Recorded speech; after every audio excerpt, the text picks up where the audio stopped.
The Disneyland Resort Diamond Celebration is coming to an end this summer. Don't miss your last chance to see our special World of Color celebrate and the Disneyland Forever fireworks before they're gone.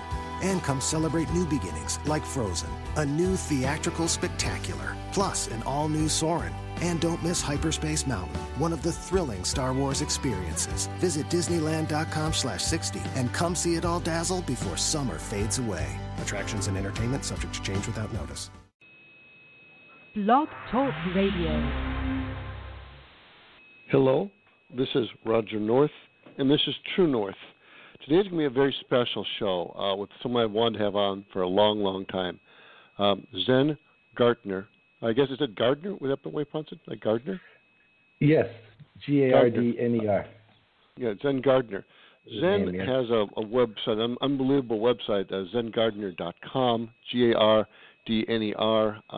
As I used to go to it all the time. I kind of haven't gone to a little while, and I've been just looking back through it and just seeing all the unbelievable material on it. Quite frankly, it's kind of a website I wish I had myself. It's really phenomenal just looking at the stuff, for example, on Harold Kahn's Vela on anti-natural assimilation, crystal skulls, collective psychosis. It's got a lot of stuff on it. But the reason I wanted to talk to Zen today was we're talking about the collective awakening of humanity, for want of a better term, and you can see a lot of examples of that. I mean, an obvious thing is the Brexit, which I know he talks about on his site, and you can look at just the way that so many people are waking up. For example, even at a very low level, that the political system is deeply corrupt in the United States. You can see that the way people are, wanting to break away from tyranny, for example, in Catalonia. This is the very low level stuff. This is the playing out. This is like an effect. It's but I want to kind of start there so people can understand what we're talking about, and then we can kind of go on from there. And a little bit about Zen. He has this website, as I said, zengardner.com, and he's been a writer and chronicling the mass awakening for many years. He's got extremely insightful website. I mean, I was looking about 2 hours ago, and I kind of had to stop because I would just need to focus on the call. It's amazing where he goes through. He's talking about the amazing phenomenon. The awakening is an amazing phenomenon that has even so-called alternatives and activists often cynical about. This is because they haven't yet seen the shift fully for themselves or identified the amazing manifestations of this rise in continuous awareness, moving into new dimensions of understanding, intuition, heart knowledge, or whatever people call it, a final frontier for humanity and a true source of our power. Once fully awake, the playing field moves to a whole new level. That was one of the quotes I really loved from the website. With that, I don't want to go on and on because I really want to get talking to Zen. So with that, I want to welcome Zen to the call. Zen, how are you doing today? Great, Roger. How are you? I'm doing better. What? Yeah, I'm glad we finally hooked up, and I appreciate all you've been going through. Yeah, just a little note, I had a memorial for my father recently, so actually yesterday, so I recently had my father pass away on me. So I've been kind of going through that, and I've not been putting the time or energy into True North and other related activities I'd like to, but that will be changing. Anyways, what I really wanted to talk about, like I said, the discussion was on the Great Awakening, and you see it everywhere where people are suddenly realizing that something is deeply wrong. And, you've written a lot about this. I wanted to kind of get some of your thoughts about what's going on, and, let's build from there. Okay. Well, as you know, it's a massive subject. It's sure. It's a very unique time in history. We're privileged to be part of. It's got its costs. It's quite chaotic and confusing for most people.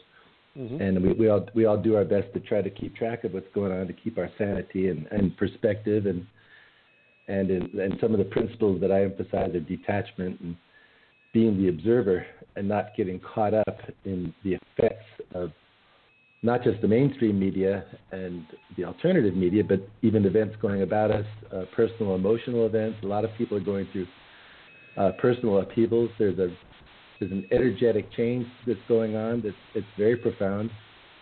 and many people are tracking that and its various effects. But I find something very interesting. 2,600 years ago, living around the same time, within the same 80 years, were Buddha, Lao Tzu, Confucius, Heraclitus, and the early Greek philosophers, the one that really got it. Several other notable figures. They were all living around the same time. So there is a cyclical nature.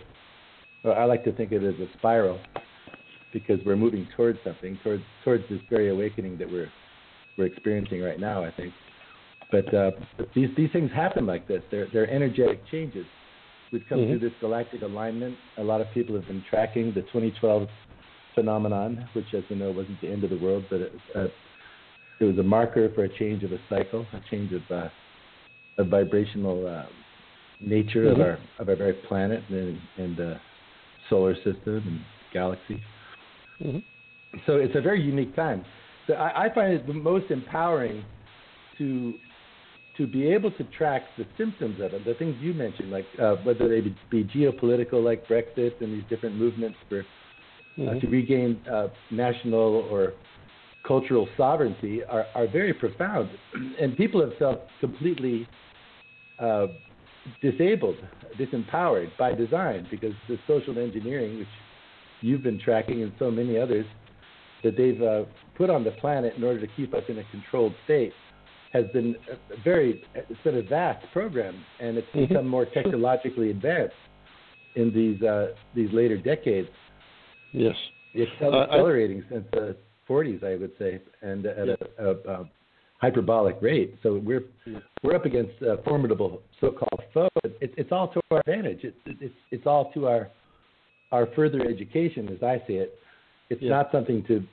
It's not. It's in a way it's us versus them, but really all of these things work synergistically to help us grow, and their opportunities. And I think it's important people keep that attitude and not let these things get to them in a negative way. Yeah, I did a program a couple of years ago, Are We Our Own Demons?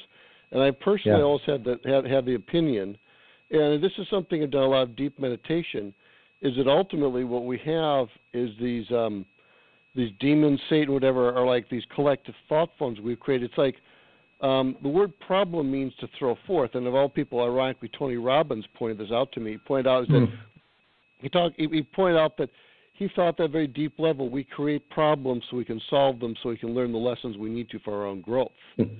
Where it's like if you think how do you learn, say, math or chemistry? You solve problems. When I was a science teacher, what would I do? I would give my students problems to solve. Right. I'd say do problems 1, 7, 15, and 32. And that's how they would learn. And because I've often thought that at some level we've created this so we could solve it, so we could evolve to a higher level. And I've had this deep intuitive about that. Yes, I think there's something really profoundly true in that. I've been researching quite a bit and publishing a lot of stuff by a man named Paul Levy on what they call the Wetiko phenomenon. I've read that. Some brilliant stuff, and that's the mind virus. So please talk about that. Yes. Yes. Well, it's in parallel or dovetails beautifully with the archontic teachings of the Gnostics. And the idea of the mind parasite, and Castaneda talked about this in his works. Sure. And to me, that really resonates as something that we're definitely up against. And now with artificial intelligence, it takes on new and deeper dimensions, as well as clarity, I think, to help us understand. But the idea of it's a sort of a mind parasite, but it works in a way that causes blockages where people don't realize they have whole areas in their viewing screen that they cannot see. Sure. If they think they can see their picture. And but when Paul gets deeper into the understanding of what this overall concept is, it's what you were just saying there. It's what the most important part is the element of how we relate to these so-called demons, that in fact we can reinforce them by ignorant behavior and reactive behavior and make things worse, or we can see past it and dissolve the very mechanisms that are holding us down. That's extremely empowering, and I think it's something that it's within the teachings of the great teachers throughout millennia, but it's being handed to us in such a lucid form at this point. That's what excites me. I think that so many people can grasp these concepts, and there are things that they think about a majority of their time in order to understand what's happening around us and survive consciously and spiritually and even physically. So it's quite we're, like you said, we're in school, we're in higher education, and the problem solving is a big part of it. Yeah, I wanted to mention a couple of points. I was thinking in the third Matrix movie, I think it's called Matrix, the Matrix Reloaded, I believe it was called.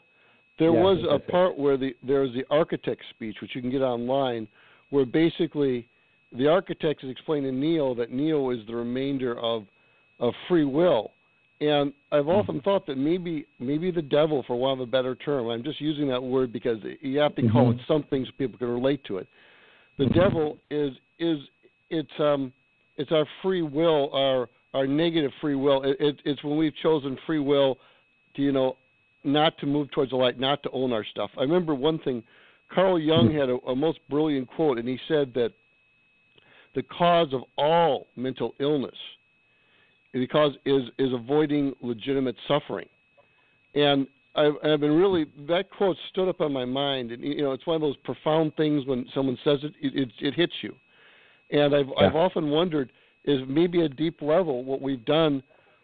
We as a human race, we've had spiritual lessons that we could have learned, but we didn't want the pain of learning them, and so we copped out. We lied to ourselves, and we created this collective thought form that, for want of a better term, we call demons or whatever. Maybe there's and because I think this is some like this Wetiko idea, which is archons, which I can call jinn, I can call demons. I want to call it multiple names because I want people to understand it's probably all the same concept. And like I said, if you have a collective thought form, it's like you have because one thing I came to realize, and this is a very interesting realization. I don't mean to dominate the conversation, but I want, because I think this is the heart of the matter, because I've done lots of shows on the physical aspects of this, but I want people to look at the deeper aspects. And I think the deepest aspect is that we've created this reality collectively together so we could learn from it, so we could grow. We created the devil. And what we've done is we've created this problem so we could solve the problem, so it could grow through the solving of this problem. And I think a very important thing I wanted to express is that my personal belief, and I cannot totally prove this, like it's this collective thought form that's the worst of the worst. And the worst it is, the more powerful it is. It's like a parasitocracy, basically, of nested, ever more parasitic thought forms that's basically, we've created our own demons, and now we're having to deal with it. It's like boomeranging back on us. It's like, it's like we think we can pollute the waters, and there's no cost. Well, Lake Michigan, that's a huge body of water. We'll just put all these toxins in. Of course, it doesn't work that way. It comes back on you. And it's like, you throw the boomerang and it comes back on you. And I've often thought that what we're really doing at the deepest level, and I think I actually had a show where I talked to Roxy Lopez about this, so I need to get back on. One of many people, where this is our own stuff coming back. It's the lessons we refuse to learn. It's the pain we refuse to take.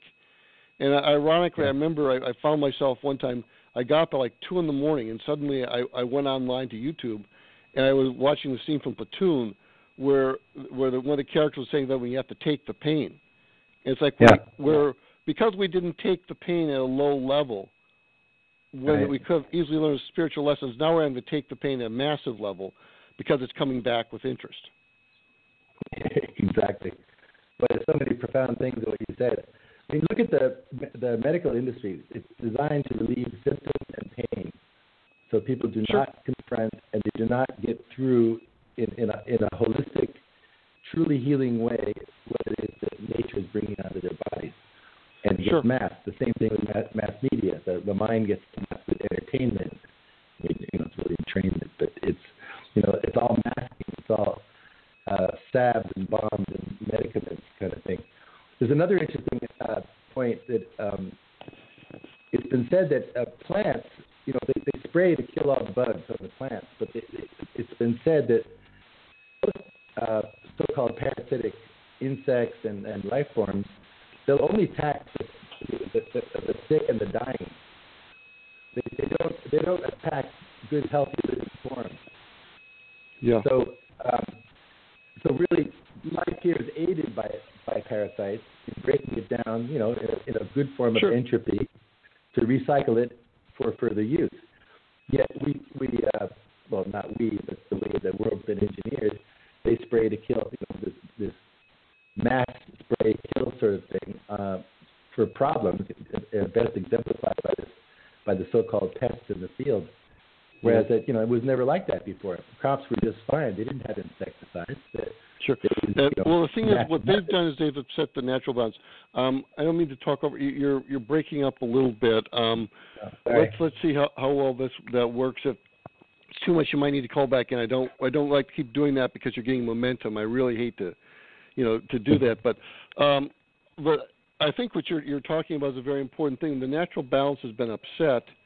And, there's a great book called Parasite Rex, which is the only book I've ever really found on the subject of parasitism. And one of the big points of the book, there was this guy up in Santa Barbara, California, which is about 100 miles north of Los Angeles. And he decided to spend his life, he was at UC Santa Barbara, he decided to spend his life basically studying a salt marsh up there. And what he found out was the salt marsh was basically secretly controlled by parasites that are working together, and there are parasites parasitizing other parasites, and they're actually in communication. And I realized it's such a great metaphor for the world. That so this guy spent like 30 years studying it, and I was just blown away by his research. I wish I could remember the guy's name. I'd have to go pull the book up, but where it's like we've created this system. And now we're reaping what we sowed, and we've made it hard on ourselves. And I think your point about medicine is very good, because what in medicine is about curing? If you're about curing, you'd be about, for example, cleansing the body. You'd be about making sure that you have plenty of good intestinal flora. You'd be about making sure that you that you are avoiding putting toxins in your body or on your body. In fact, I know one thing I've done recently is I've been buying a bunch of organic clothes, because I came to the realization that the clothing I was wearing was toxic. Yeah. Very true. This avoiding suffering is it's a very big aspect in society. The same thing with psychotherapy and psychoanalysis or social therapy and things like that. People, I'm finding, and you probably are too in your life, people are, whether we like it or not, we're going through a cycle of exploring the dark side. And as they call it, the dark side of the soul, the dark night of the soul that we all experience going through tragedy. And the ultimate form of which is self-discovery, finding out who we truly are, and the darker aspects of it that have to be released, identified and released. It's not a pleasant thing. No, Zen? Yes? Okay. I hate to do this because you're on such a roll, but can you really break it? I can kind of summarize what you're saying, and if you could just call right back in, I'd appreciate it, because you're breaking up, and I hate to do this, to be really blunt. Okay. But I'll do it why right don't you now call while back in? Because I wanted to kind of summarize it, because I've been going through a lot of dark night of the soul myself, and this has been a very big issue where it's like all this stuff comes up, and it's like what it is. I think we've got deep mental wounds, for want of a better expression. There's these parasites, and what you're doing is I'm kind of excising them. And it's like I'll come up with, and I'll have long periods of time when I'll be just perfectly fine, and then I'll have, like, say, a nest of maybe parasites, like a cyst, I think, is the expression that I personally use. Yeah. And where all of a sudden I'm having all these deep realizations, and I'm just going to, oftentimes they tend to occur about 2 a.m, which is not good when you have a job, because you have to, be writing for like 2-3 hours. I'll get up they seem the really deepest stuff seems to come up really late at night. Yeah. And I've had all kinds of deep realizations. Like one thing, and this is something, many years ago I read this book, Louise Hay, You Can Heal Your Life. And she said that when she worked with all her clients. I'm going to call you right back. Okay, please do. I'm going to explain this because unfortunately I hate to do this, but that's all right. I want people to hear what you got to say. Anyways, Louise Hay, she had her book, You Can Heal Your Life. And when she came to the realization that the core problem that everyone has, is the belief that I'm not good enough. And that was one of the most profound realizations I had. And then I had a realization that she hadn't quite completed the statement. She'd said the first part of it right, but she hadn't completed it. It really was, I am not good enough to be unconditionally loved. And I think this is, strange this one, I think is like the core problem that we have. That at some level we don't believe that we deserve love at a very deep fundamental level. And this is something I've been really wrestling with myself, because what I really think is going on, these demons, for want of a better expression, are like our own self-hate coming back on us. And what he's talking about, the mental viruses, the Waitiko, like these are called archons, they're called jinns, they're called demons. I'm sure there's 500 other names. I guess they're called the flyers. David Icke has talked a lot about this. He's also talked about the energetic shift, which got him on his whole journey back in 1990. I think this is a huge, huge issue where we're going through an energetic shift and there's being a counter reaction to keep us down. And that's, I think, what we really need to look at. Let's see. Okay, let's go see how it's working now with Zen. Yeah. Zen? Am I there? You're perfectly fine. Anyways, I was explaining about David Icke's energetic shift. I was explaining about how I came to kind of a realization. I think our ultimate core wound is that we feel we're not good enough to be loved unconditionally for who we are.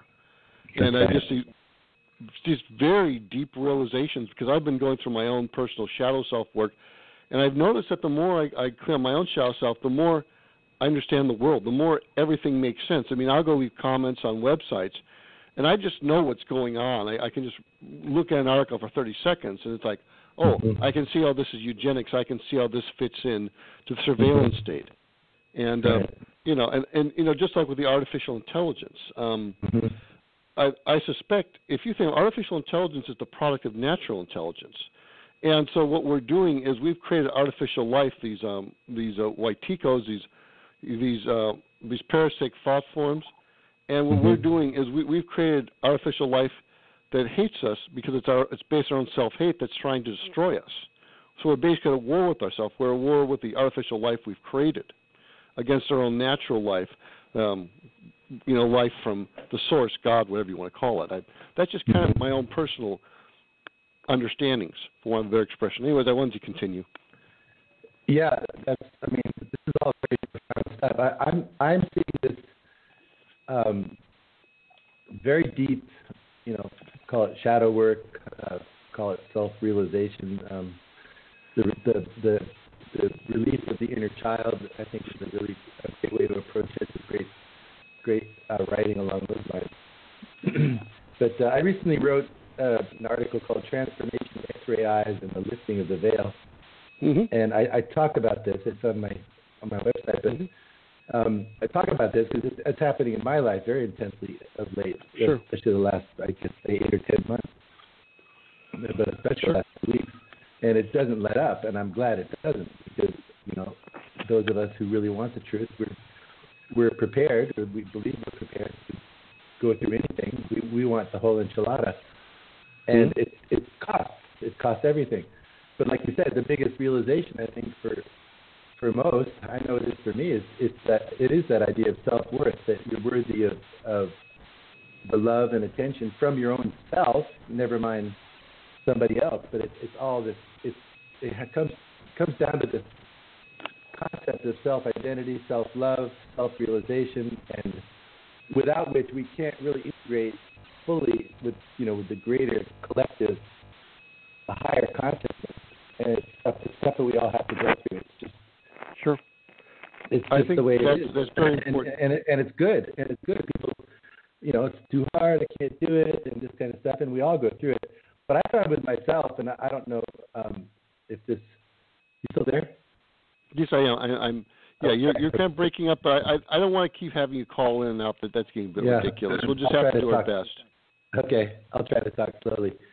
But I know for me, there was because of a lot of childhood trauma, which I would say everybody's been through because we all were raised the wrong way in different ways. But there was a lot of pent-up anger that didn't know how to manifest, and so it would cause me when really traumatic things would surface in my life, it would cause a very strong knee-jerk reaction that would totally take me out of sync. Or I couldn't. I knew I should be the observer. I knew I should be conscious. I knew I should transcend. I understood the concepts of what was going on, but that was head. And this transference from head knowledge and head living and mind living to heart living, as much as we've all talked about it for the last decade, it's happening now for real. And it's like swallowing a watermelon. It's not the easiest transition to go through. Go through it we will, and we're being aided. And the fact that we can all talk about it together, that we're having a shared experience, I mean, that to me is remarkable. That's why I love being able to write. I consider it a privilege to put down what I'm experiencing, what I'm seeing happening around me. And as I do, because I'm empathic and quite sensitive, I can sense when I'm tapping into a group experience. And not based on just my little feelings, but, from a lot of research and a lot of contacts. I network a lot. I have beautiful friends and a beautiful family, and you see it converging. And as you start to address it, you tap into it, and it's the most beautiful experience. And I'll get letters back from people I have for years just saying, "You're reading my mind. I can't believe that you said this. It's exactly what I'm going through. How did you know?" And the only reason I know is because it's happening to all of us. Exactly. There is that's a collective the thing. I think we're tapping all the same thing. Yeah, exactly. Yeah. Well, the thing is, just like I said, you can call archons, you can call it jinn, you can call them demons. I guess they're called the flyers. I'm sure there's like a Chittahuri. I guess there's Anunnaki. I guess might be a version of that. I'll think of things more affects your physical embodiment. But at the end of the day, it's all kind of saying the same thing. It's like you can say water, or you can say agua, or you can say At the end of the day, you're saying water in whatever language. Yeah. Except like concepts like love. In Greek, there's 7 different words for love. In English, there's 1.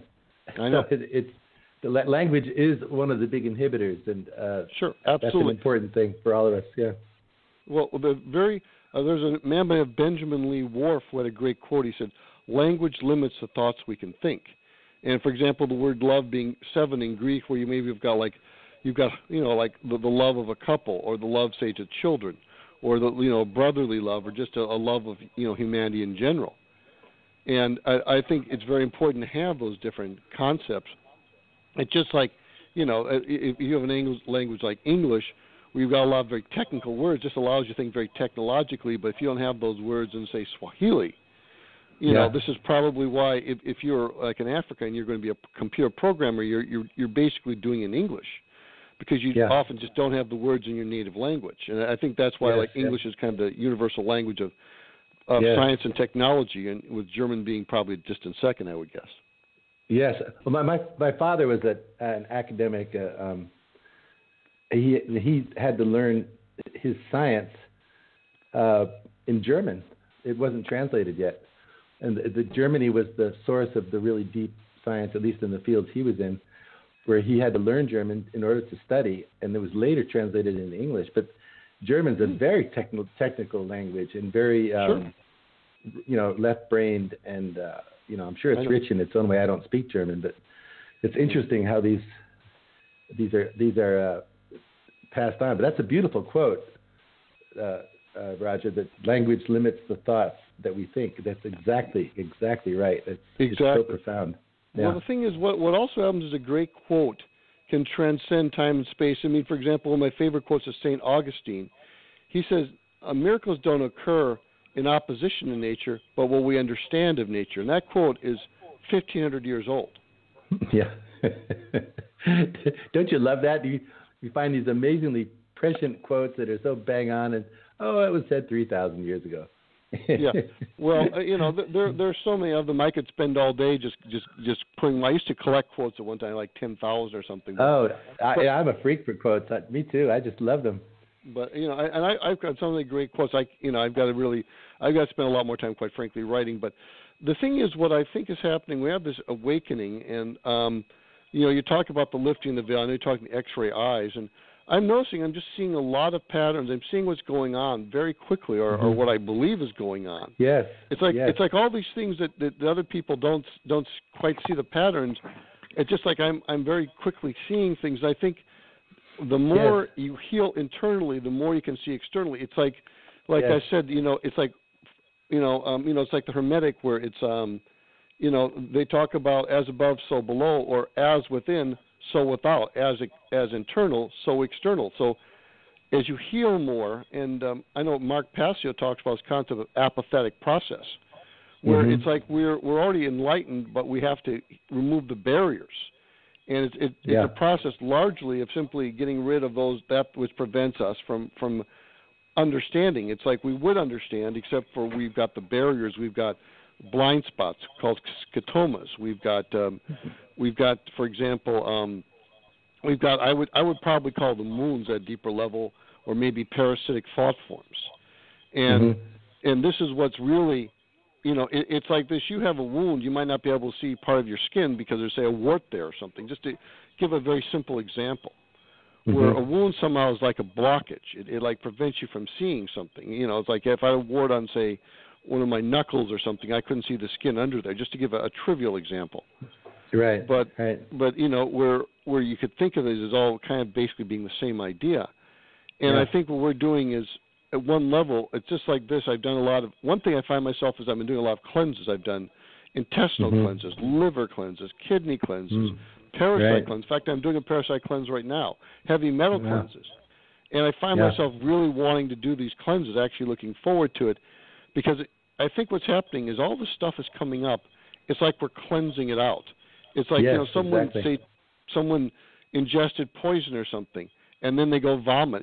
We've all had times when maybe we ate something we shouldn't have, and maybe, whatever. And then you end by, having to get up at 2 a.m. and go to the bathroom, and, maybe you've had diarrhea or vomiting or both. It's not a pleasant topic to talk about, but in a lot of ways we're seeing this darkness of what's going on. It's like, if you've ever had diarrhea and you're looking at all the stuff coming out, it's like, oh, my God, that was inside of me? Yeah, right. No, it's true.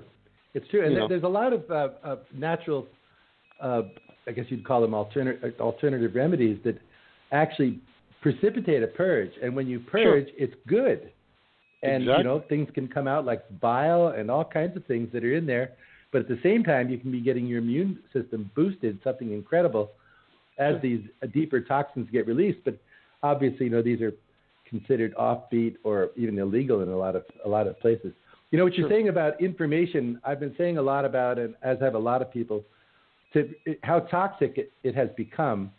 Sure. And I've experienced exactly what you described, that I can look at things quickly, surmise what's going on, and know better than ever at an accelerating pace what to delve into and what not to delve into.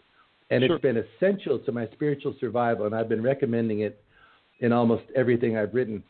We have to stay away from these pitfalls. And we're not going to be able to, if we spend all day analyzing it to find out if it's good or bad, we're getting toxified. If we can know ahead of time. Toxified. Yes, and if we can know ahead of time, just by tasting it and smelling it, that this is not a place to go, even if it looks enticing, all the better. And it's going to make this purge so much quicker. Yeah, exactly. Well, there's another point that David Icke talks about. He says, that, we face so many threats right now. I mean, like as I'm speaking to you, I did a program, for example, on Wi-Fi radiation recently. I'm being bombarded with Wi-Fi 24/7 when my computer's off. We're being bombarded with scalar waves. The air I'm breathing is toxic. I've got carpet under my feet that's got all kinds of volatile organic compounds. I could go on all day. But we're in a situation where the only way we're going to survive it, as David Icke has pointed out, and I believe very strongly, where it's going to come down to our intuition. This is why I also think the more, one of my sayings is the more that's healed, the more that's revealed. And, your intuition gets better the more that you heal, because a lot of people, their intuition is terrible because they're so messed up. It's like they're they trust their gut. Well, trusting your gut's fine if your gut is healthy.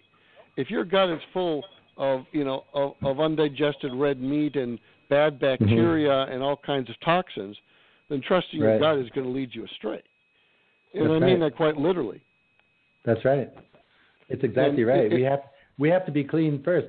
It's like that famous quote. We can't heal a situation or solve a situation from the same level of consciousness that created it. We've got to rise. We have to rise to a much higher level, and that's why my book. That's the theme of my book and my writing is you are the awakening. We each have to reach that level. It's our number one priority. It is not an act of selfishness. It is an act of ultimate love that we be the spiritual warriors with the guts to pursue up to, call it up, to the full realization of our authentic self, come what may. We have to pay any price. And that's when it gets a little freaky for people. And once we start putting conditions, we would say thus far and no further, well, then we can't be griping about not getting as far as we want to. We've got to keep letting go. And that's part of the process. But as we all know, when you let go of something much more wonderful soon arrives within your sight. Sure. But it's a process. But as we let go of stuff, the things we're talking about earlier, these issues, these deep issues in the sinew of our souls get expunged. And they go away with the attachment. And we get to see them as they go and learn and grow stronger. So the process it's not an easy one. It's not for sissies, but I'll tell you what, it's the only rational thing to do as a human being. It's to go all the way. Yeah, exactly. Well, the thing is, look, as we grow, we affect the people around us, and it helps them to grow. And I know one thing. I know quite a lot of David Icke here, but he talked about how you might be in a situation where you've done all this personal growing. You're in a grocery store or something. Someone you're not even talking to, but because you're just in close physical proximity, they suddenly have an insight. They have no idea where it comes from. And I'm sure it's happened to me many times when maybe someone, I'm picking up. This is one of the reasons that they're trying to suppress things so badly now and trying to get rid of people who understand, because it's like you've got, for example, you mentioned what's that those in Chinese where they have these people who meditate. I forget what they're called. And Qigong? What? Qigong? Qigong? I don't know, but here's these people. They're being mercilessly persecuted. They're being murdered. Their organs are being harvested and so forth. Falun Gong, I think is. Okay, Falun Gong. That's right. And anyways, but you're thinking they're not even protesting the government. They're not fighting it. They're doing their little parts. They're living ordinary lives, but they're sending off an energy that's being picked up by other people, because at one level it's like, why are the Chinese authorities arresting these people? Because a lot of them, all they're doing is they're just meditating in their own private time, and but the thing is, what they're doing is they're harmonizing the energy around them. They're an example to other people, and there's nothing that the evil fears, distorted energy, these mind parasites, whoever you want, as a good example, as someone that harmonizes energy, because someone who meditates and is a loving, happy person is someone who's harmonizing energy, and they're seeking also to disharmonize the energy. Yeah. So I think there's a lot of that going on, and I think that the Falun Gong, where they're so brutally going after these people, and apparently it doesn't make sense. But everything they do is about distorting the energy. It's about making things always worse, and just like whole problem reaction solution. It's like the U.S. has spent $5 trillion in the Middle East, and it's only made things worse for the people there. I mean, they talk about nation building. No, it's not nation building. That's Orwellian inversion. It's nation destroying. Mm-hmm. Yeah. As bad as say Saddam Hussein was, the people of Iraq were a lot better off under him than they are currently. Yeah. And of course, the only reason Saddam was in power was because we put him in power there in the first place. And they keep on, they destroy their puppet to bring in something even worse. And so, it's like you can look in Iran, you can look anywhere in the world, you can see this. And this isn't really U.S. foreign policy. This is globalist foreign policy being done through the U.S. being the muscle man, being, I think the U.S. has been kept relatively prosperous, so that, kept relatively, prosperous, so that way we would have the resources to basically do all the dirty work for the globalists, basically, to a large extent. Mm-hmm. Mm-hmm. And but at a deeper level, it's about disharmony. It's all about breaking things down. It's like like the breaking down of the family, the breaking down of morals. It's like our cells being subject to all this electromagnetic radiation. It's like gone up. I remember reading between like 1909 and 1983, it went up like 250 million times. I don't even know what the current figure is, but it was like that. So it's probably in the billions by now. It's constantly about breaking down and causing more disharmony. Right. It's called entropy. Exactly. Which is and that's the principle behind whether it's the atom bomb or burning oil or what they're doing to society and human nature, breaking it down and harvesting the energy and taking away the complexity and the creativity. And they can't win. The good news about all that you're saying is that the matrix is backfiring. As bad as it gets, more people wake up. So it's working against them at the same time as it looks worse. So I really hope people can identify that and hang on, because like you're saying, our energetic contribution is so profound. And I'm writing another article about this now, because this is I think the most important thing for people to realize, which will encourage them to keep raising their energy, keep up the positive contributions, call it positive. I wrote something called Yank the Morphic Rug. It's each of us. It's such a massive influence on what they call the morphogenic field. It's, sort of like the old drop of the water in the lake. It might just be a drop of water, but guess what? It affects the entire lake. And all those analogies and metaphors, they're true. So each one that does and then affects another person, be it talking to somebody in the checkout line, or doing a radio show, or starting a blog, or sharing a smile and a hug, as simple as that. These are massive, and that's why they're so afraid. Like you said, the Falun Gong people have been horribly persecuted, and it's complete evidence of what is effective. Well, it also like shows that the quote power of Voltaire's. He said, So I was going to say that the quote of Voltaire, who's in charge by who you can't criticize. So in a way, we know what's effective by what they try to restrict. And number one is the human spirit. It's the human soul, the human spirit, and the human consciousness. This is what they not only want to suppress, but they want to harvest it and move it into misdirected areas. And this is the warfare that we're in, Yeah, well, you can see how much difference one person can make. And I remember there's a very popular song, ironically. I think it's called My Life Song or something. And one of the lyrics is, I might only have one match, but I can make an explosion. Exactly. and the thing is, like I said, like as you'll notice, I get my inspiration from anywhere and everywhere, because it's anywhere and everywhere. Where's inspiration? Some top 40 song like This Is My Life Song, or Tony Robbins, or David Icke, or anything. Right, exactly. It's all over. Walking down the streets. I was in Ole and I just did a conference in Prague, and I was we were in this hotel, and I've been going through a pretty dark night, and every time I'd get out of the elevator to go to my room, you walk down the hall and it's pitch black. But as you go through each section, click, the lights go on. And then you walk, and it's still black down the hall. And you go to the next section, click, the sensor gets it, and the light goes on. Next section, click, the light goes on. And just as you get to the corner to go down to my room at the end, it would click just before, just to show you there's a turn here coming up, and you're going to the right. But it was only as I stepped. And that metaphor really encouraged me every day. No, that's a great metaphor, because that's how life is. It's like we can only see like the next step or two on the path, and we have to keep taking it. The whole path is not lit up, and it's like you just, as you go along the path, as you take the action, as you do the work, as you gradually things start making sense. And as I look back, I can look back at a lot of things. When I did them, I had no idea why I was doing them. I can think of seminars. It's like, why did I spend $800? I was really broke to go to the seminar, and yet it's greatly impacted me. And it's like you just have to have that trust at a very deep level, and that there are bigger forces at work here. I remember there was this great movie, Lord of the Rings, Fellowship of the Rings. there was this great scene where they're in the mines, and Frodo is talking to Gandalf the White, the original Gandalf before he got killed, and he was saying, I wish the ring had never come to my existence. I wish I'd never became the ring bearer. I mean, look at all this horrible stuff happening.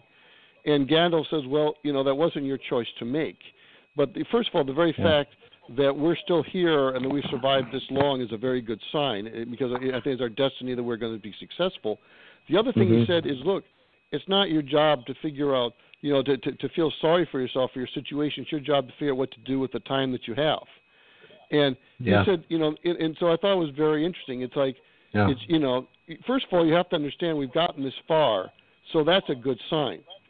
And the very fact that we've made it this far, in spite of everything, is a very good sign. And then the other thing he says, look, it's not our job to complain about the situation. It's our job just to do the best we can with the time that we have, try to figure out what to do, take action, and just go from there.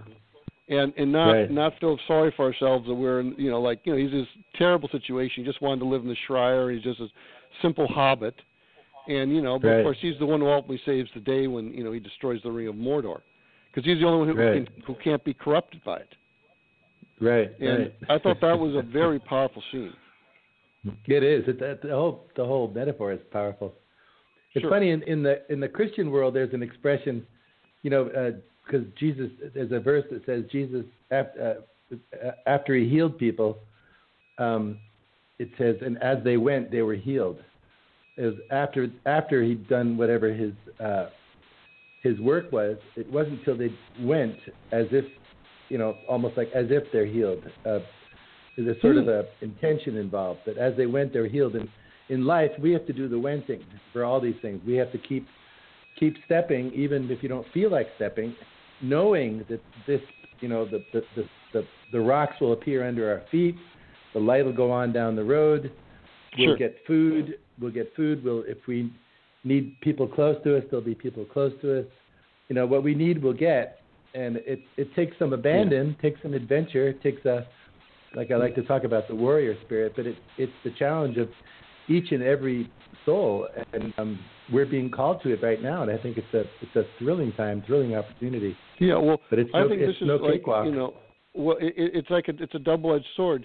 This is a time for the greatest possible growth, but there's also time for the greatest possible regress, because you see people getting more and more, deeply into the matrix and going more asleep, and it's just surreal. Actually, when you were talking about that, I was hearing the lyrics from a song by, of all people, Mariah Carey, called Make It Happen. She said, still I had to keep on going, never knowing if I could take it, if I could make it through the night. I struggled and I prayed, and I finally found my way. And like I said, ignoring who sung that, there's still a lot of great wisdom in in those lines. Yeah, exactly. And I think we have to understand that, because I think things are going to get a lot darker, but we're going to have to trust ourselves, and you have to be enough healed where you can, get through this. And, like, for example, just take, if like investing or something, that's a random example. We live in our economy is very sick. We have negative interest rates. We're suffering from deflation, quite obviously. And, it's a quagmire of risk. And, of course, everything is a quagmire of risk. It's like our health is being assaulted 24/7. Like I said, I'm breathing in volatile organic compounds right now from the carpets that's under my feet. And, I'm being hit with scalar waves, electromagnetic waves, God knows what else. The paint is off-gassing. I'm all the time. You do what you can, but you have to be able to trust yourself, because that's what's going to get you through this.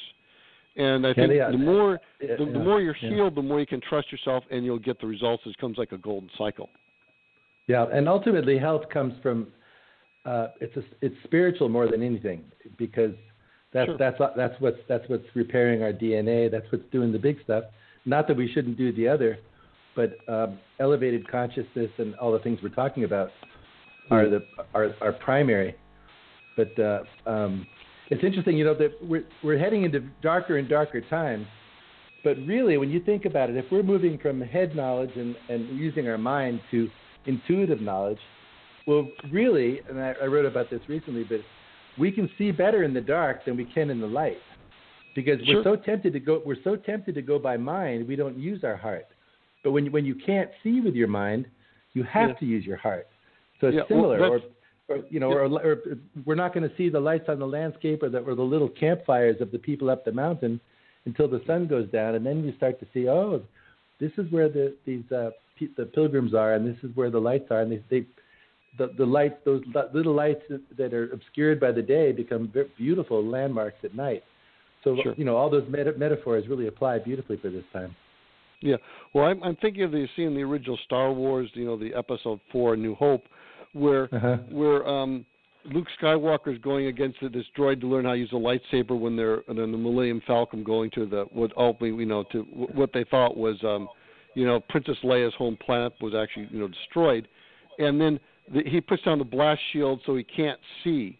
Obi-Wan has him put down so he's blinded. He has to just trust his intuition to deal with the droid. Yeah, but the thing is, what happened was at first he had problems, but after a while he was actually more adept at defending himself when he couldn't see, because he says the eyes can fool you, and this is why you need to be trusting the Force. And I'm just thinking about that scene, and it's funny how talking to you, all these kind of conversational threads come up, like a Mariah Carey song, like a scene from Star Wars. Yeah, don't you love it? Yeah.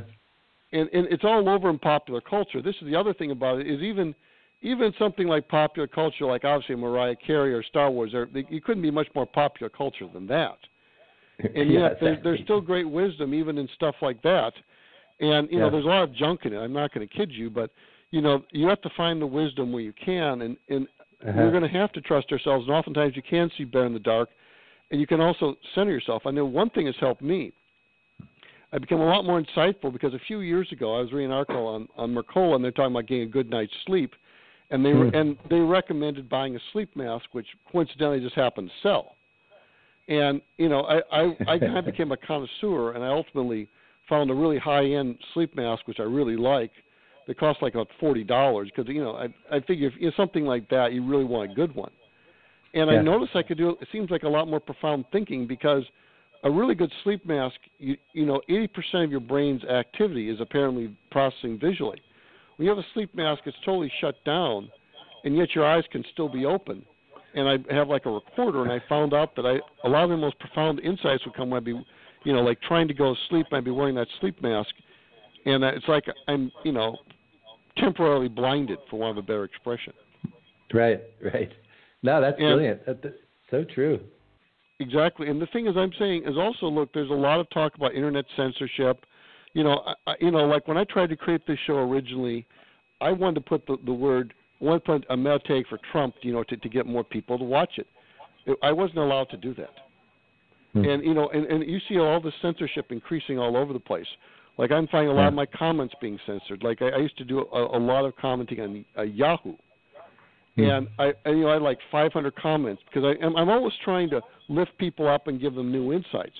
And one time I go there and I want to see my old comments, and they're all gone. And I've had a lot of websites where they, like Raw Story, Alternate coming to mind, where they censor all my comments. And, it's like I was able to make somewhat of an impression, but then I got ultimately censored. And, I find that, for example, and the thing is, so what's happening, we're going to deeper darkness, and so it's going to be more important we can trust our instincts, because things like even a relatively free internet are not necessarily going to be here down the road, because I'm seeing it. I'm just seeing all these things where they're dragging us down. They're trying to cut off communication. They're trying to drive us deeper into darkness. And just like this, where like I said, just a very simple example. There's just massive censorship already going on the web, and it's getting worse by design.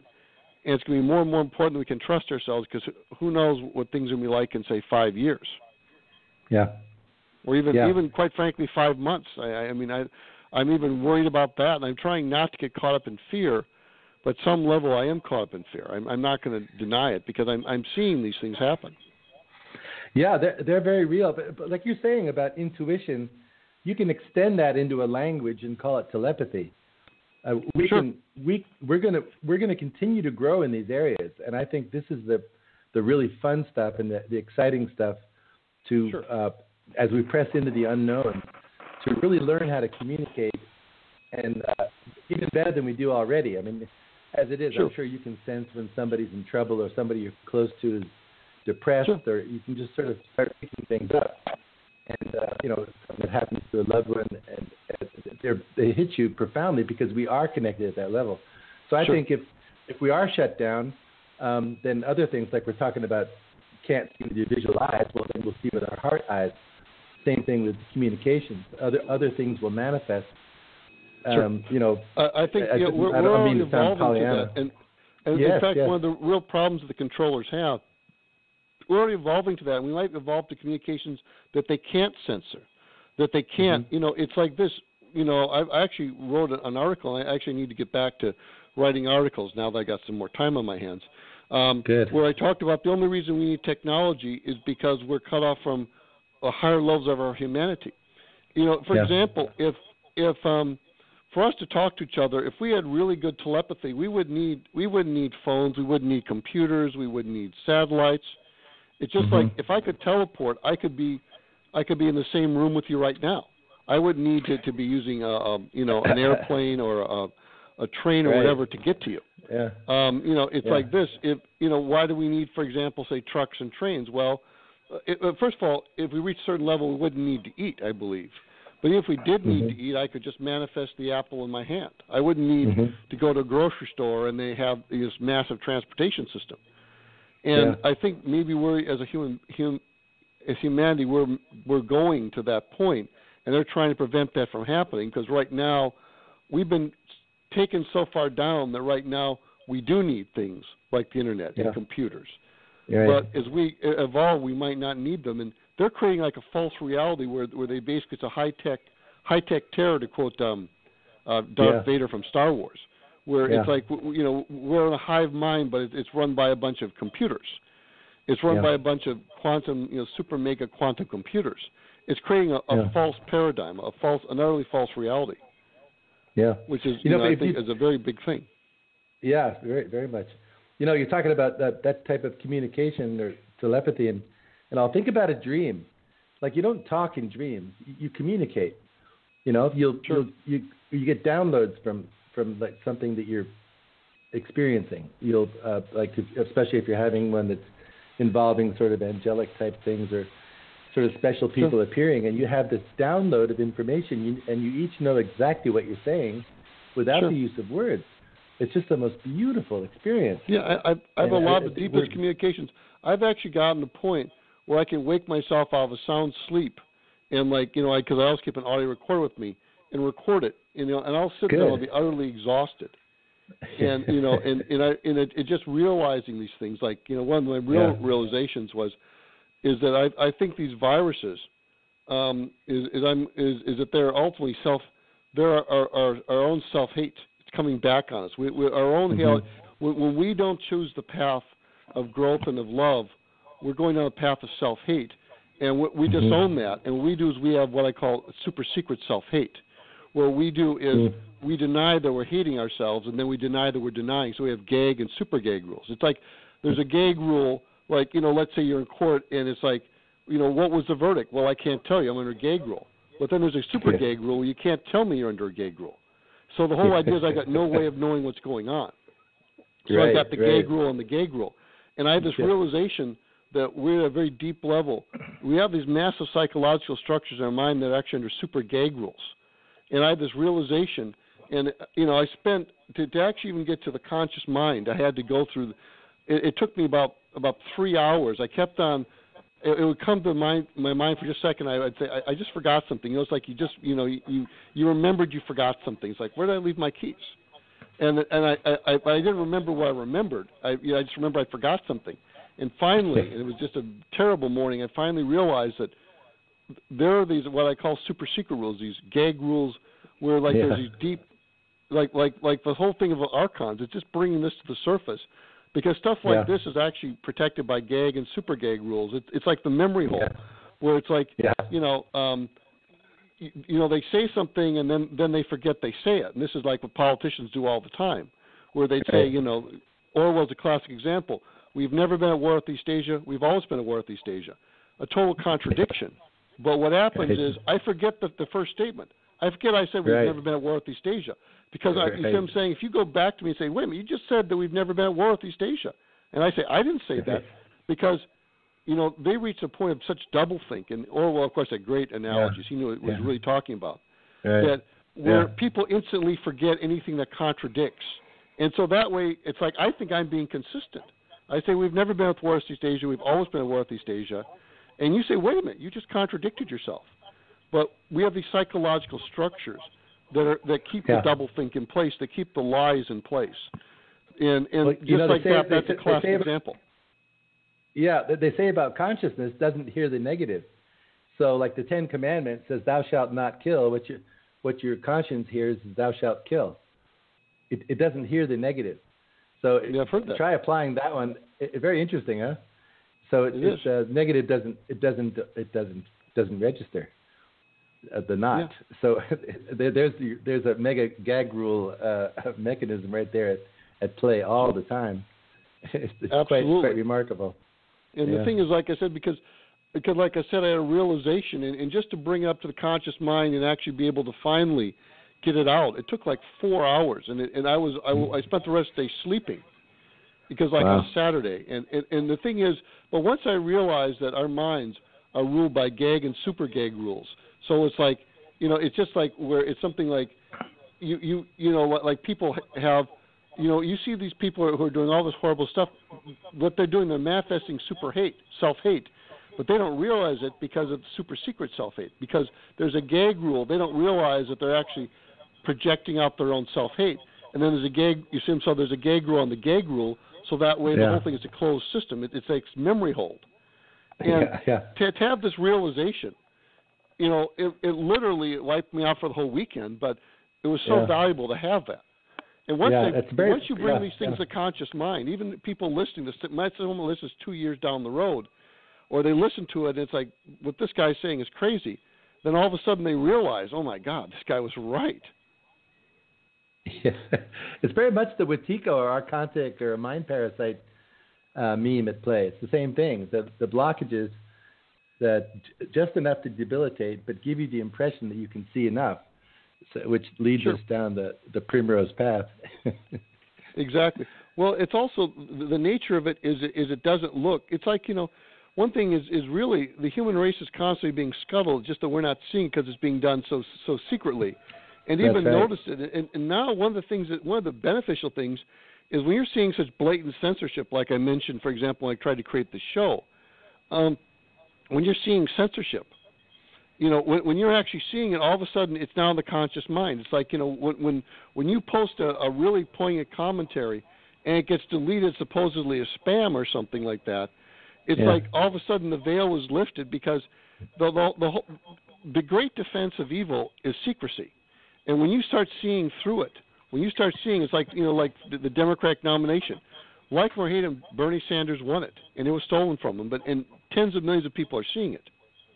Yeah. And I'm not going to get heavily into politics here, but I just want people to have these analogies where it's like this, even very controversial people like an Alex Jones or something. I don't want to get into all that about him, but he is a lifting the veil, at least a very low level for a lot of people. And he's bringing things to the conscious that people aren't aware of. And I mean, it's not high level stuff, but there's a valuable service there. Yeah. And and like I said, he's helping to bring these things, but it's just like this whole idea of basically the controlling male structures, the deepest male structures of our brain, of our mind, being super secret. Where George Orwell had a quote. He said, "The best way to keep a secret is to keep it from yourself," and that's the gag and super gag rules. Yeah, that's very, very good, very insightful. I mean, they're unbelievable things like that. But and that's really, he's actually talking about the gag and super gag rules, where it's like double think, where it's like, we've never been at war with East Asia, we've always been at war with East Asia, and you say, Roger, you just contradicted yourself, and I say, no, I didn't. We've always been at war with East Asia. No, but you said we've never been at war with East Asia. No, I didn't. And then it gets so bad that if you played the recording back, because this is being recorded, it's like, I didn't say that. I don't even hear it when you're playing it back. Yeah, because we have these deep mental blocks. But once you realize the structure of what's going on, because once I realized about this secret and super secret, these gag rules and super gag rules, and how were basically being controlled by processes that are hidden behind them. All of a sudden, I was just filled with epiphanies. For a couple of months, I was just being driven crazy. I got to the point, I began up at 2 a.m. with deep understandings. It's like, please let me sleep. I got to work a couple hours. Yeah, I hear you. That's brilliant. That's brilliant. So, but well, you sound in good form, brother. I'm really excited to talk to you. You sound like you sound so much like myself, and your passion to sort all this out and do the responsible thing, be conscious. I mean, the challenge is ever before us, but I don't know. I feel there's so much in our favor, while at the same time it's breaking down. And like you said, there's a major divide going on. Those who are not getting it are getting more psychotic and actually more dangerous. Those who are getting it, I see that all the time. Yeah, and those who are getting it getting more creative. They're coming together in communities. They're communicating more clearly. They're getting their fingers out of this news frenzy and all this information stuff that's been dragging them down. Once you've delivered your message, I mean, we need to keep helping people and we keep it available, but we don't need to dwell in it. We know that they're super tankers of the matrix. We understand how it works now, but we don't have to sit on the deck all the time screaming at it and everything. We can go about our way co-creating a better world, like we're doing right now. You know, I love that co-creating a better world. That's exactly what this conversation is doing, and people will be listening to it either now or be listening to it later. Well, they're co-creating a better world. Like when I'm reading a great book or something like that, or listening to a great interview, it's about co-creating a better world. And because what happens when you're reading really great material or listening something, it's lifting you up. You're co-creating a better world. One thing I also wanted to mention is also there's a very simple analogy, and I like kind of using simple analogy because people can really relate to them. And that is what we have. If you had a piece of land, and on this piece of land you had this utterly tenement building, and it was just rotten, and you had maybe leaking kerosene tanks under it, and you had it was filled with trash and all kinds of stuff. The bottom line is, before you can build a great building there, you're going to have to tear down that building. You're going to have to get out from under the ground, like the basement, the sub basements. You're going to have to remove the leaking kerosene and propane tanks. You're going to have to get all that crap out.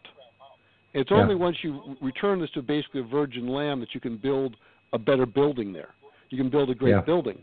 And that's what we're going through right now. And you could say we're in the apophatic process, which is a word I got from Mark Passio, where, it's a process of negation where, if you know anything about building, I have a cousin who's a very successful real estate developer. And oftentimes the real money is not spent in the actual building. The real money is spent on tearing down and getting rid of the old. Because that, you can get into a lot of money in just, tearing down the old buildings, clearing the land, getting rid of the toxic waste, all this other stuff. Because if you're like in a prime, location, for example, the only land, there's no virgin land available there. The only land that's available is, say, a rotting tenement building. And so you have to tear that down, and you have to remove all that stuff and clean out the space. And what I'm saying is, to a large extent, that's what we're doing right now. And, because, like I said, that's the apathetic process. There's positive and negative process. It's like, there's the tearing down, and then there's the building up. Catabolic, anabolic. Right. To use terms for physiology, just like there's the good pain, the growing pain, the pain of learning, the pain of, of expanding out. There's like the pain a mother goes through when she's giving birth. And there's the bad pain of, say, stubbing your toe or stupidly putting your hand on a hot stove. So there's a positive and negative. There's a positive work and a negative work. And we need to do both. And we need to embrace both. Yeah. And they're both equally important. Because we live in the world of polarity. That's right. And we can't be afraid of the things that we've been programmed to be afraid of, which is pretty much where it comes from. And I'm going to tell you, when I first started really getting into like David Icke and Alex Jones and all that stuff, their stuff really freaked me out. It really got to me. In fact, one of the first books I really read was Human Race Get Off Your Knees, by David Icke. And my mom had just died shortly before that. And it was not a good book to be reading in that state. I ended by reading about 5 or 6 times, and it's a magnificent book. I mean, but when I first really got into the stuff, it was really painful. The truth will set you free, but first it will piss you off. It will. That's right. You'll suffer. Right. The spiritual path is not an easy one, and no one makes it easy. So, but That's right. I think I want to mention these things because I know down the road I think things probably will get tougher because we got a long way to go, and all the negative stuff is not up, far from it. But we've got to intellectually know the stuff and have a conscious understanding, so that way it's not destroying us as we're going deeper down the rabbit hole.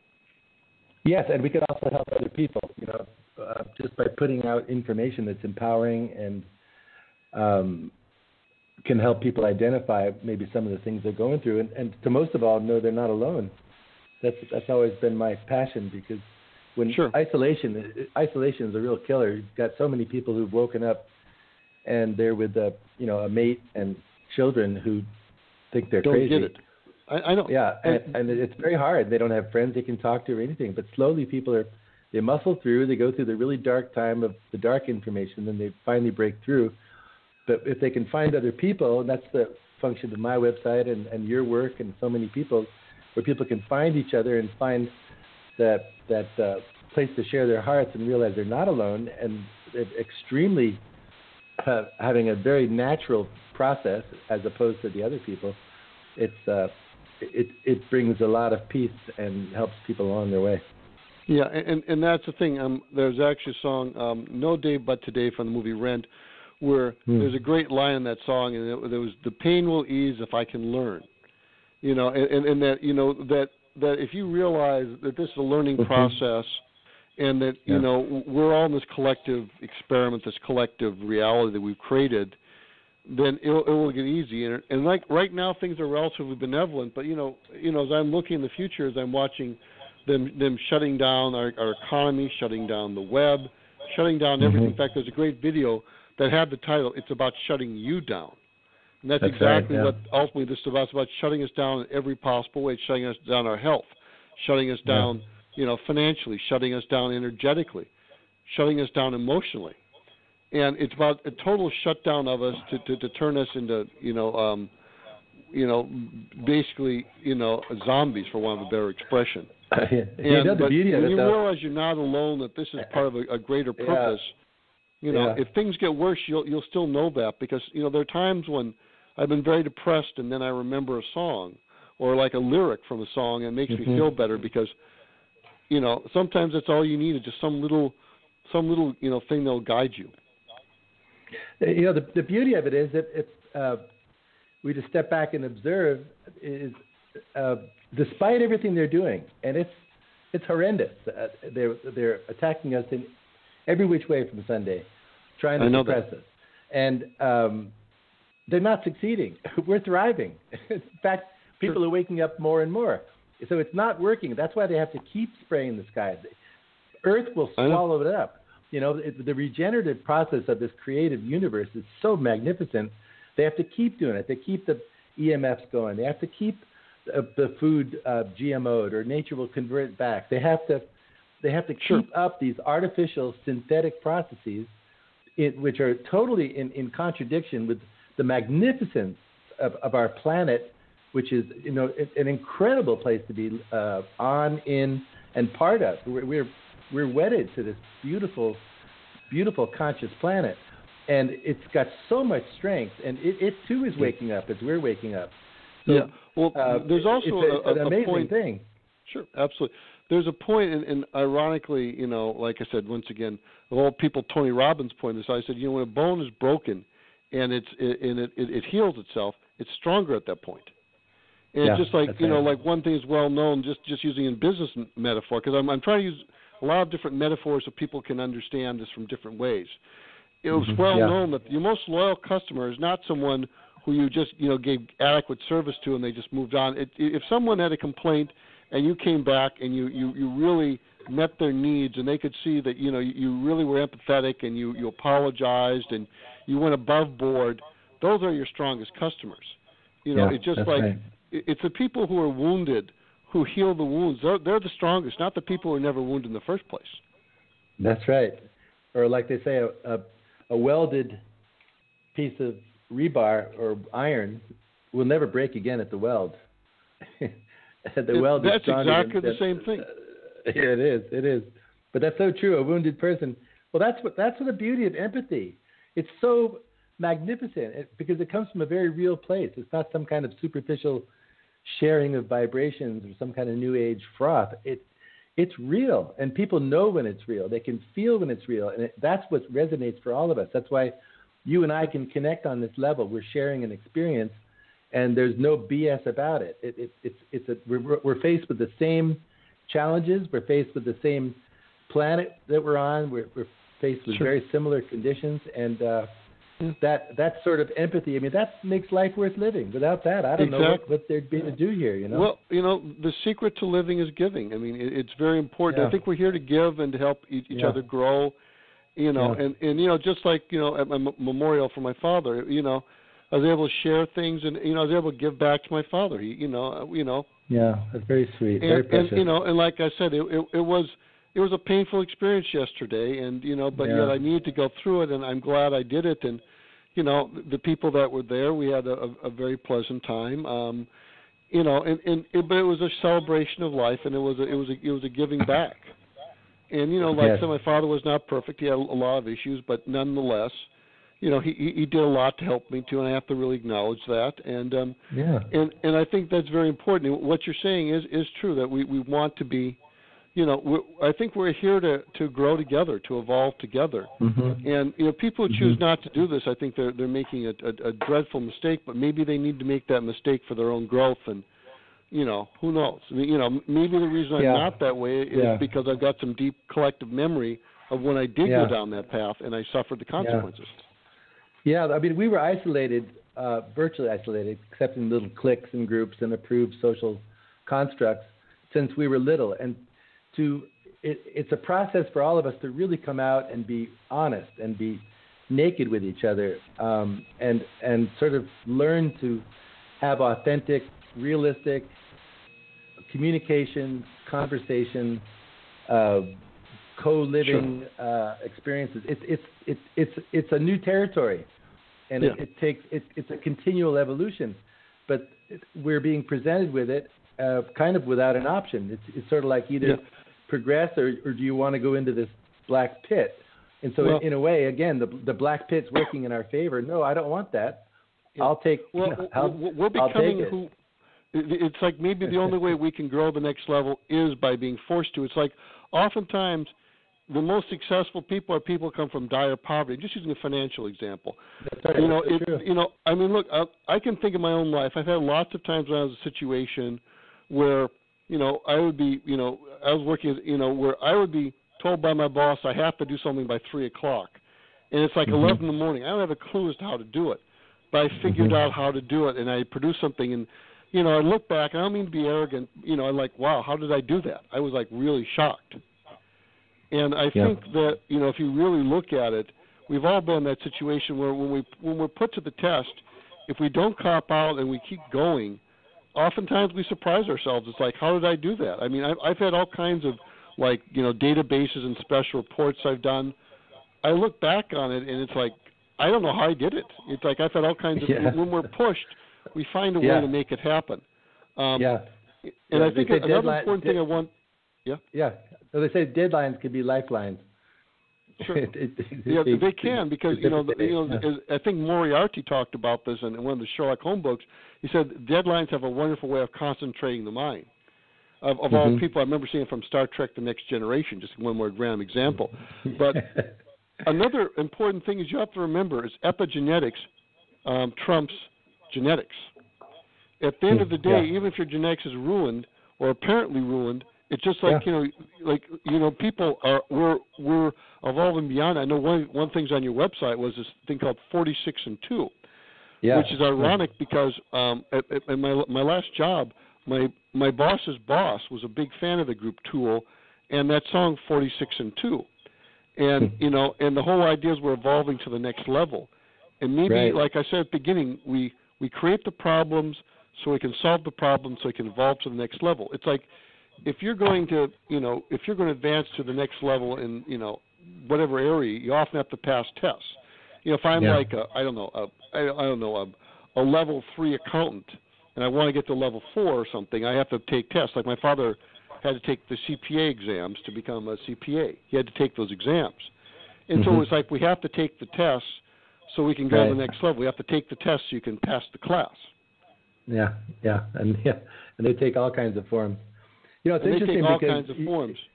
Yeah, you're talking about the test. Like I've often said and felt that as far as the American situation right now, but this goes for any of the Western countries, I think, or any country for that matter. I've been living in Uruguay for 3 years. I'm over in Europe for several months. But for people in America, the pressure is coming down, and unfortunately, for those who aren't getting what's going on, they're going to be meeting increasingly difficult times. I know. Perhaps I'm seeing it all the time right now. And the thing is, what happens is one of the worst things is if things get bad and you understand what's going on.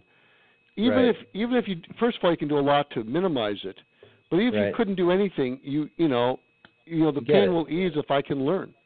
Right. And it's if you think of a loving universe that ultimately get this whole beautiful creation we're part of on so many different dimensional levels is ultimately a form of creative love, we call it.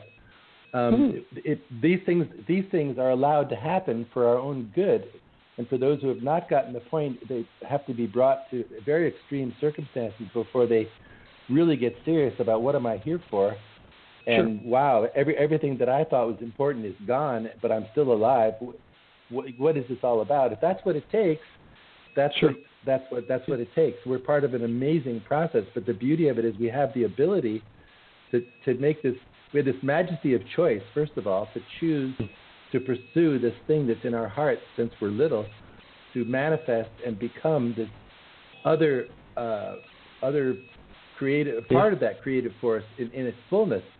And in that path, we can't help but try to reach out to others. But just to say that these things that are coming down, they're also for our good. Unfortunately, they're going to be very difficult. I think at the end of the day, it's all good. One thing I wanted to mention, and God, you're triggering so much stuff, but one thing is that in like Alcoholics Anonymous, they talk about the bottoming process, and some people are low bottom, what they call low bottom alcoholics, and these are people before they seek out AA. Of course, some people just die and they never seek out help. But you have some people where maybe they lose their job, their home, their family, and they're homeless, and then they seek out AA. You have other people where maybe their girlfriend threatens to leave them, they go to AA. And you different people bottom at different levels, and maybe we as a whole humanity, we're bottoming. It's like all this stuff has to come up until we get to the point where we're just not going to put up with it. Where it's like this, where it's like this is ridiculous. We've kind of reached the point. Just like you have, just like a financial market where markets, they go up and down. You at the risk of saying the obvious, and sometimes you've got major bottoms in markets. And what happens is things get so bad, and then people say we're going to turn this around. We're better than this. This is ridiculous, and then things rise for a long time. And so what we have is we might have like this bottoming process where it's like, you've got someone who's their life is collapsing on them, and they understand they're bottoming, to use the AA term. And where it's like things are getting bad, it's like, your girlfriend is threatening, your girlfriend leaves you, your boss says if you're late another day, you're going to get fired, you got this going on, and everything in your life is going wrong. And what you don't understand is you have to hit bottom, so you say, I'm not going to live like this. And just use the AA example, Alcoholics Anonymous example. I'm not going to drink. I'm not going to have. So I want to kind of use very simple, concrete examples like that, so people can easily relate to it. Yeah, very helpful. That's a brilliant metaphor. It's the truth. It's the truth. We have different thresholds for different things. There's areas of our lives that are easier to overcome than others. Some areas we're not even aware need work, and they're brought to the fore in, as you know, often traumatic ways, sometimes subtle ways, sometimes. Exactly, and the thing is, the whole thing is, it's this bottoming process. I remember reading something And it just very, very, but it's like different people have different bottoms. I remember reading, of all things, this woman, Cheryl Teagues, who was the first model to get $1 million contract. She talked to, like, one year she went out partying at Christmas time and wasn't watching her weight, and she put on a whopping 7 pounds, and for her that was bottoming. Because, here she was a successful model. And so she got really strict on her diet because she put on, 6 3/4 pounds. So different people have different bottoms, and when I read that, I laughed because I'm like, 80 pounds overweight, but for her, bottoming was being 7 pounds overweight. It's a funny story, but it's the kind of thing you remember. No, it's the truth. It's relative. It's all relative. It's relative. Some people need to be 200 pounds overweight before they bottom, and some people need to be 6 3/4 pounds overweight before they bottom. Yeah, and there's a related subject, which is, I think we mentioned the word, but things that trigger us. There's triggers that we have, that memories, like birthdays can really be horrible for people, or Christmas can be terrible. Only time their family ever got together. But there can be anything can trigger. A song can trigger people.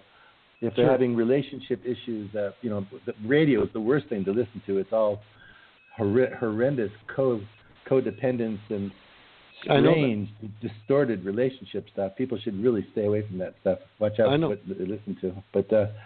But anything can trigger people right into a whole horrific, storm of emotional turmoil if they're not careful. But we'll live and learn. I guess that's what it takes, huh? Yeah. Well, the thing is also, it's very important that people, this is why the healing is so important. There's a lot of talk about prepping. I think and while it's good to physically prep and financially prep and safe relocate. I'm not denying any of that stuff. I think you also have to emotionally prep. You have to heal yourself as much as you can, because you're triggered because of unresolved stuff. And all kinds of things used to trigger me don't trigger me. And I found out that I've been a lot happier as I've cleaned this lot of stuff. Because you have all the stuff there, like if you think of it like you have a minefield. As you gradually clean out that minefield, there's less spots you're going to blow up. That's it's a bizarre analogy, but Yeah, but it works. Yeah.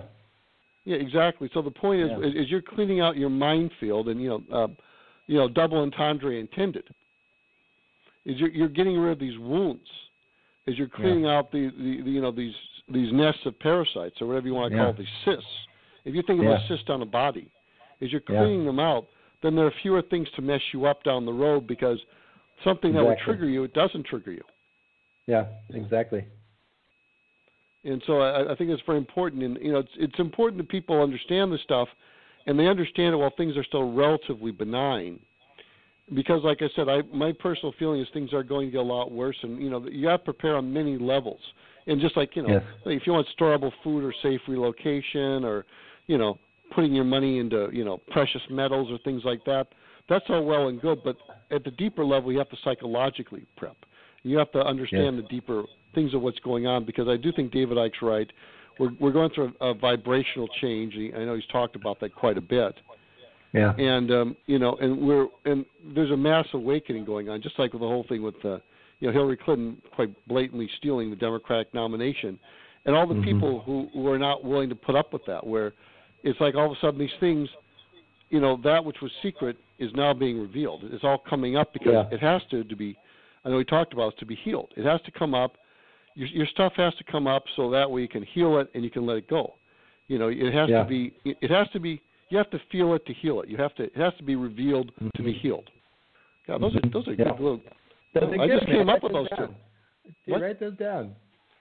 I probably will. I will. But exactly. You have to feel it to heal it. It has to be revealed to be healed. Yeah. And I think we have to understand that we're going through that. So. I don't know what more to say, but I kind of want this show to be kind of an inspiration for people who are going through this, so they can see a bigger picture. Because I'll put this up when this is up and so forth. Who knows how many people listen to it? But the point is, it will be there for people, even if they forget about it. Because I've had things I've forgotten about, and 30 years later I remembered them. Like that Jungian quote. That quote from Carl Jung about that your psychological wounds are due to basically legitimate pain, you avoid it. I probably heard that 30 years ago. I forgot about it. And all of a sudden it's right there, like the thing from St. Augustine about the miracles are opposed to what we understand of nature. That stuff I heard decades ago. That's not new stuff. So, you plant the seeds, and sometimes, okay, we're about to end here. Do you have any other concluding points, Zen, that you want to make? No, I just really enjoyed this conversation, Roger. It's these areas we're talking about, I think, are really, really important right now, and I mean, it's certainly stuff that I'm learning about, and a lot of people that I know are learning about, and I find it essential to my personal understanding and growth, and I like to share what I'm learning. I'm hearing it from a lot of different areas that are totally unrelated, that I have no contact with, very similar, very empowering analyses of how to handle the shifts we're going through. It's just a very important time to be on the ball spiritually, and to take the time, but it's going to require disengaging from time-wasting connections, from wasting time in the same old news cycle over and over the same stuff, or, relationships that aren't really helpful or healthy, or activities that are wasting our time. We really need to spend quiet time and get a handle on what's going on, and give ourselves the attention that we need in order to be really whole for the times that are coming. Yeah, I think so. Well, I've been doing a lot of isolating, and to a certain extent it can be unhealthy, but there's also a point where oftentimes a mammal needs to isolate so it can heal itself. And it's like my apartment, I live alone. Sometimes it's like my hospital. It's where I can go to be myself and to heal myself. But I think that's very important, in that we need to have this perspective and have this understanding, because, like I said, I put this interview up. Who knows? Maybe in 6 months, everything like this is taken down off the internet. But maybe a few hundred people, a few thousand people hear it, and it helps them down the road. Even though they no longer have access, they have no idea who I am or who you are. But they remember something. Just like I was saying those quotes. St. Augustine has been dead for 1,500 years.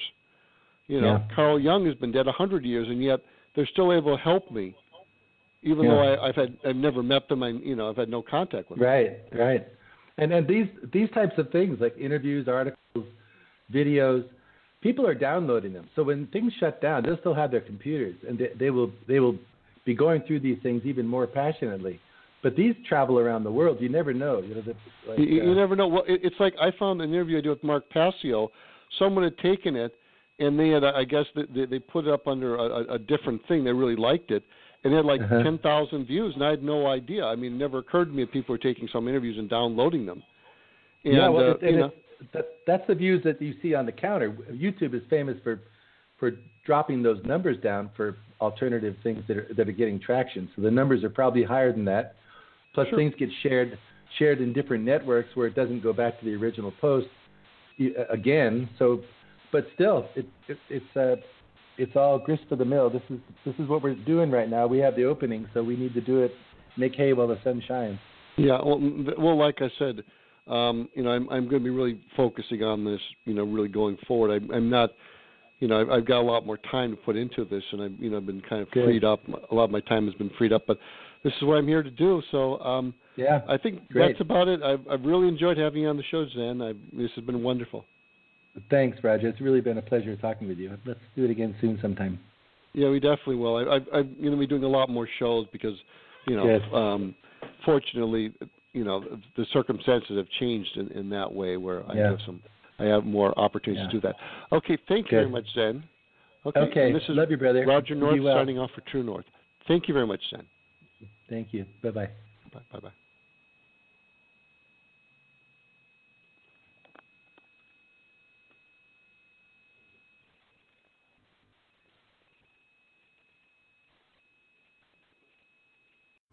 The Disneyland Resort Diamond Celebration is coming to an end this summer. Don't miss your last chance to see our special World of Color celebrate and the Disneyland Forever fireworks before they're gone. And come celebrate new beginnings like Frozen, a new theatrical spectacular, plus an all-new Soarin'. And don't miss Hyperspace Mountain, one of the thrilling Star Wars experiences. Visit Disneyland.com/60 and come see it all dazzle before summer fades away. Attractions and entertainment subject to change without notice. If you want a sandwich with savory meat and tangy marinara sauce, you'll love today's Sub of the Day at Subway restaurants. Because today and every Sunday, you can get a 6-inch meatball marinara sub with any veggies you want on your choice of freshly baked bread for just $3.50. It's a different sub every day. So tomorrow it's sweet onion chicken teriyaki, and Tuesday it's oven roasted chicken. It's the $3.50 Sub of the Day, only at Subway restaurants. Limited time only. Prices and participation may vary. Additional charge for extras and deluxe, plus tax where applicable.